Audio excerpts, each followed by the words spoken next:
This is the tutorial for the setup and configuration of camera systems using ViewMe Sensorii software.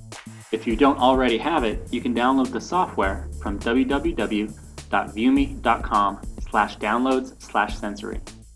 Once there, click on the ViewMe Sensorii software download link and your download should begin automatically. Once downloaded, you can find the software under the Start menu under All Programs, ViewMe. Once Sensorii has started, you'll need to configure your first camera system. To do that, you'll need to go to Setup Modules, Camera Manager, and then Add a Camera. In this demo, we're using an Accuracii AT camera with a 60mm lens. So we'll select the Accuracii AT from our model group. We'll give the camera a name and description, and then we'll choose the 60mm lens. We'll leave the device address at 01, and we will check the Thermal Camera Native Protocol box. Then we'll move down to our video setup box. In this demo, we've chosen to bring the Accuracii analog video into the laptop using analog frame grabber cards. In this configuration, we'll need to choose the device type as DSHOW, and then we'll need to detect our device on the computer, and then select the specific device type we've used in the device menu. We will then select our video standard, either PAL or NTSC, and then we'll go down to Test the Video. When your test window appears, just press the green button and your live video should appear.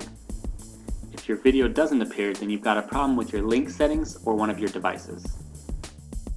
If you confirm the video exists, you can close out the test video window and proceed over to the Link tab to set up your serial communications link.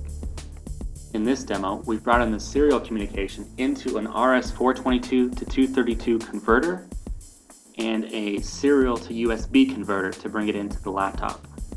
To configure for this type of setup, you want to choose your serial control type, choose the COM port that this device resides on, and then choose the 9600 baud rate. You can leave the link timeout parameter at 100 milliseconds. Then you want to save your settings, which will close the window. If you're using an Accuracii camera system, the configuration for the second video channel will appear. Once again, choose your device type as DSHOW. Detect your input device, and then choose that device from the device drop-down menu. We will then select our video standard, either PAL or NTSC. Then you're going to want to test that video again. Press the green arrow and ensure that your thermal camera video appears. Close the window and save your settings.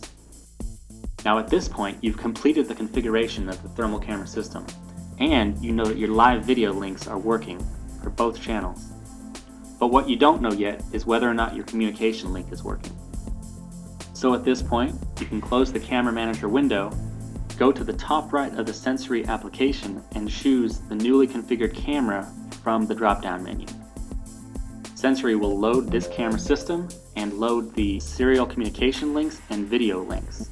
You'll need to click play on the two video windows, and then you want to go up to the top right and check to make sure that your serial communications link is lit up in green. If it's in red, then you have some kind of wiring problem or a settings problem.